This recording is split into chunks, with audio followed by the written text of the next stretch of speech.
Assalamu alaikum wa rahmatullahi wa barakatuh. Greetings of peace, mercy, and blessings be upon all of you. I'm your brother Matib Ahmed, and welcome to another session of Miracles of Hope. I must apologize for the past several days where I was not able to upload content. Please forgive me for that. Life has gotten busy for me, and I hope you forgive me for that. Jazakumullahu khairah. God reward you. Today, we're probably going to be skipping a few surahs. If time permits, by the will of God, I will be uploading content that covers those missed surahs or chapters and parts that might be helpful. Today, we're going to be reciting the 13th part of the Quran out of 30 parts. And the 13th part consists of three main surahs or chapters. The first surah is Surah Yusuf. It is a continuation from the previous part. Part of it is in the 12th part and part of it is in the 13th part. Then we have Surah Al-Ra'd, which is the chapter of thunder. Number 3 is Surah Ibrahim, which is the chapter of Ibrahim. Interesting, all three of these chapters are actually one of the most interesting chapters to me in the mid part of the Quran. And the mid part of the Quran is actually very, very interesting as well. So, hold your horses. You're going to be in for a ride with regards to these specific chapters. Just a quick overview of Surah Ibrahim. Ibrahim mainly talks about instances that will happen during the hereafter, namely the punishment that the disbelievers will earn on the Day of Judgment and their rejection that they've done on this world, as well as a dua, a beautiful dua that Abraham, peace be upon him, made for himself and his children. And our parents used to teach us these duas, these supplications, so that we can recite them in our prayers as well. And no doubt, Islam is in the Abrahamic faith. Surah Al-Ra'd, a quick overview of this is speaking to, the main theme and objective that you can find in Surah Al-Ra'd is connecting one very intricately with the natural phenomenon around them and how that spurs proper action and proper dealings with people. So you'll find in the beginning as well as towards the end, God is mentioning so many of the ayat or the miracles, these specific creations that God has given us. And God is reminding us of all of these, not necessarily, He doesn't give it as favors, but He names them as ayat, truly ayat. Because when somebody looks at water, when somebody looks at thunder, when somebody looks at how the earth is spaced out and the various islands and peninsulas and whatnot, how it's all shaped, one just looks at the grandeur of Allah subhanahu wa ta'ala and His doing, and they are just mesmerized at His act. And as a result, they're connected with Him, and they are revering Him. They're in awe of Him, and this will refine their character. And then God lists a huge list of characters that are befitting for believers to have, as well as characteristics that are not befitting for believers to have. Rather, they are characterized for disbelievers. And God moves on in the rejection that the disbelievers had with regards to the Prophet, peace be upon him, and how that rejection is not substantiated with any type of knowledge. Today, specifically, I want to speak about the story of Yusuf, and just a general recap overview because, definitely read it and understand it. However, just a general recap, it's good to have in our minds as we go through and try to extract some of the high-level lessons and objectives and morals that we can gain from Surah Yusuf, or the chapter of Yusuf. Number 1, we find the Prophet Yusuf's dream, the dream of him seeing the celestial objects all prostrating to him, and then the suffering that Yusuf had to go through with the bad treatment or the awful treatment that his brothers gave to him. And Prophet Yusuf, as a result of this bad treatment, was sold into slavery. He was thrown down a well, and passerbys, travelers, they saw him and they extracted him from the well and they sold him into slavery with just a few coins. And then he was not only sold into slavery, he was tempted. There were temptations that were laid upon him, and he resisted. And as a result, the punishment of him resisting his temptations, he was thrown into prison for unknown time. Right, there wasn't even like life in prison. He would have just rotted in prison without anybody knowing. But in prison, he was still giving his da'wah. He was still telling people about Islam. And not only that, he also was known to be a dream interpreter. And his dreams that he interpreted inside the prison they became reality. So this allowed one of the people who came out, and he interpreted the dream for him, that he was going to become a servant for the king. And he told him to go remind me to the king about myself, so that I can be taken out of prison. But he forgets. So now the king has a dream, and the servant remembers, and he says, "Let me go to Yusuf, and let me give you the interpretation of this dream."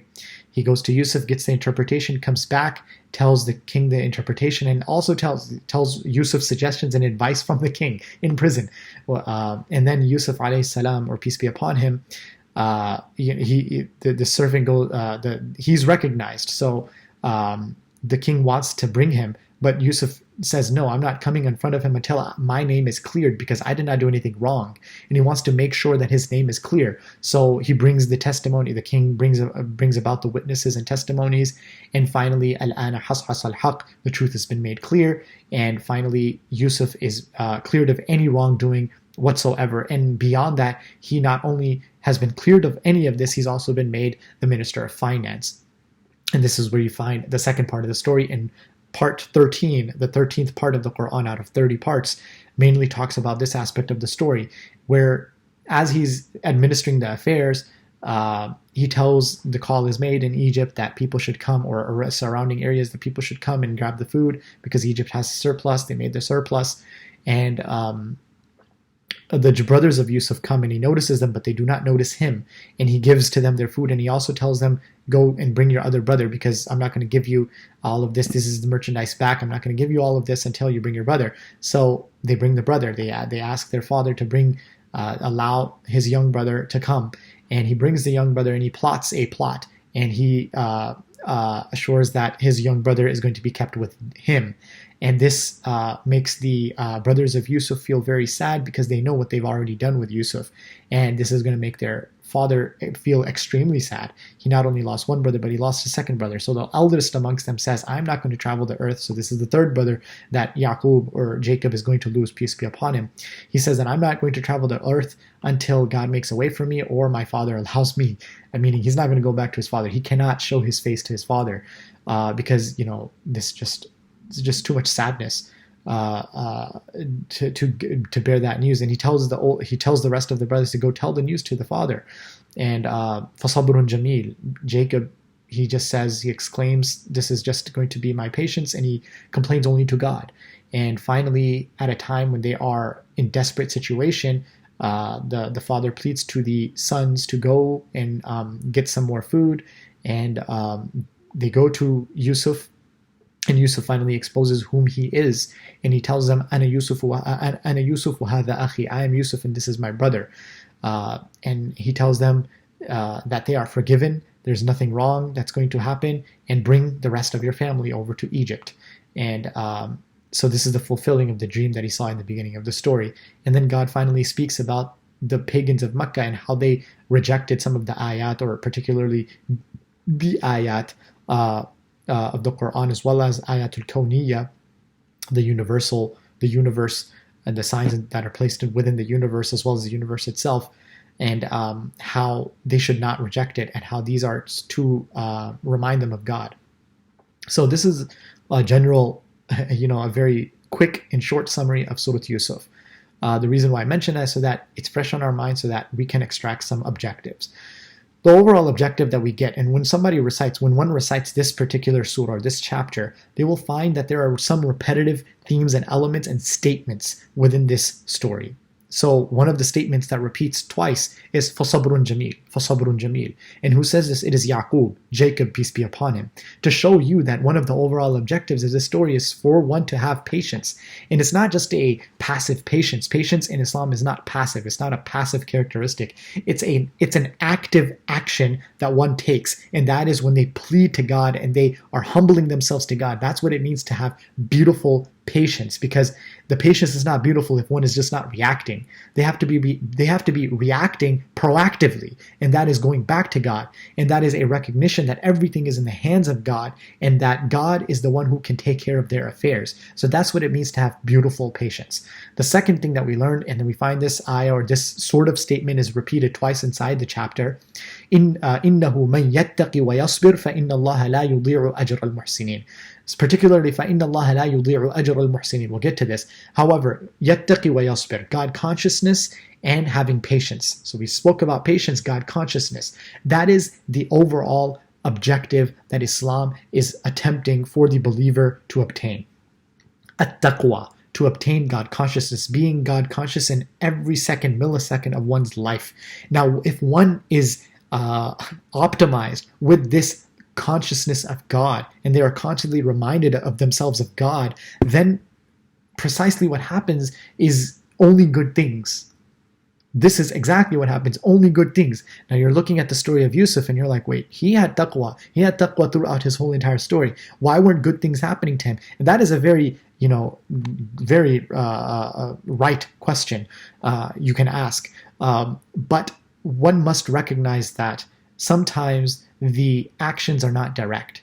God is setting up your way. So he's being sold into slavery. He's being thrown into prison for something he didn't do. He is, the actions are being done against him, and he's being thrown into prison for a longer time. Actually, the Prophet, peace be upon him, when he was reciting the story and he was reflecting upon it, he was actually amazed at the sabr, at the patience of Joseph, peace be upon him, because when the when the servant boy came back to Yusuf had the right to say, take me out of prison. You forgot. I told you not to forget, and you forgot. But still he didn't come out. And even when the king wanted him to come out, he still said, no, clear my name, then I will come out, because it's better for him to stay there. And this is actually showing the patience of Yusuf. And the Prophet, peace be upon him, himself said, if I was given that opportunity, I would have came out the first instance, or at least the second instance, or kama qal, or as he said, this narration. This is to show us that the taqwa that Yusuf alayhi salam had was very deep in him, and that he recognized that the value of taqwa, and when I say taqwa, it's the idea of being a rectified individual connected to God, such that it produces actions that are righteous. Actions that are righteous, such as your prayer, such as your da'wah, such as your dealings with people, such as how you deal with your parents and your siblings, how you deal with your spouses, your children, how you deal with animals, how you deal with ants, how you deal with the tree. Everything that's out there, everything has taqwa within it. So Yusuf alayhi salam, Yusuf, peace be upon him, he had taqwa in all of his affairs, meaning he had God consciousness, and that allowed him to be the best individual possible. And this is to console the Prophet, peace be upon him, because you might think this surah is being revealed at a time when the Prophet is being tested and tried very severely at the loss of his beloved ones, as well as persecution at the hands of his own people, his own nation, his own tribe and people. So this story is being revealed to show the Prophet, peace be upon him, never lose sight of your morals. Recognize that if you, as a righteous, as a conscious, God-conscious individual, you lose your religious morals, and there is no difference between you and an individual who doesn't have any religious morals in the first place. Because, an individual who's not religious, he's atheist, he has no morality. All the morality he has is absolutely all borrowed morality from religion. There's no morality that he has instinctively, because that's what is begging. Atheism is begging the idea that, there's no reason. So as a result, there should be no righteousness. There's no reason for righteousness. And there's no reason for me to help you. It's all about helping me. So if that's the case, and let's just say somebody has actual borrowed morality from religion, so they do good things. When they are tested and tried, they don't have to stick to their morality, because they have to find shortcuts and find a way to survive. It's going to be, they recognize their survival instincts kicks in, and they will say survival of the fittest to themselves, and they will be conscious, they will have taqwa of this. However, for a true taqwa individual, somebody who has true taqwa, they will think deeply about all of these matters, and they will not lose sight of their religious morality because they know this is not a borrowed state. This is a true fundamental state for them. So this taqwa that they have has to still apply in their lives, even when life is throwing lemons at them, when life is throwing the worst it has at them, so that somebody loses his or her freedom, somebody loses his or her, freedom twice rather, because slavery and then prison, so freedom twice. So even at those moments, you do not lose track of what is right. You try and you push back, and you assure that you're the righteous person. Sometimes, there are two other lessons I want to go over. The first lesson, as I said, is that if one is a believer, possesses true Islamic character, then one is endowed with wisdom. He can conquer a whole entire country. And we find this in the example of Yusuf. In his character, he was able to conquer, without even raising a sword, he was able to conquer a whole entire country and be able to set their affairs correctly. When somebody has true taqwa, not only do they aspire to be righteous and the righteous to individuals, but they also their taqwa is going to be recognized, and they're going to fix the affairs politically, economically. When you taqwa, it's something that one of the leading psychologists of today says. He says, "Go fix your bedroom, then go out and try to fix out the world." So have taqwa in your heart first. Fix your heart, then try to go out and try to fix the world. How dare you try to raise arms and raise swords and try to fix other people when you yourself, I'm not saying you and I ourselves are bleeding. We are the ones who need to fix ourselves, right? And God says this very clearly in the next chapter. إِنَّ اللَّهَ لَا يُغَيِّرُ مَا بِقَوْمٍ حَتَّى يُغَيِّرُوا مَا بِأَنفُسِهِمْ وَهُنَا لِلْجَمَاعَةِ. God does not change an affair of the peoples until they change what is with themselves. And with themselves, meaning huna here is talking about the individuals within the collective. They have to change what is within themselves at a personal state, then to a familial state, then to a community. That's how it grows from there. And that's precisely how the Prophet, peace be upon him, and the companions did it. That's how they were able to inflict change in the world. The second great lesson that we learn is that it teaches us that those who exert themselves for the cause of truth and righteousness God will himself give them comfort and consolation. And this is when somebody recites this particular chapter, especially at times when they are tested and tried, one will find, no doubt, that this will uplift them. This will give them, the story of Yusuf is one to be reflected upon. Somebody who loses all their freedom, they're in the lowest part of society. You don't find a way out for them. There's almost no way out for them. They stuck to their virtue. They stuck to their morals. They stuck to their beliefs. God finally came for them and rescued them. And beyond that, in the beginning, فَلَمَّا أَجْمَعُوا لَتُنَبِّئَنَّهُم بِأَمْرِهِمْ هَذَا.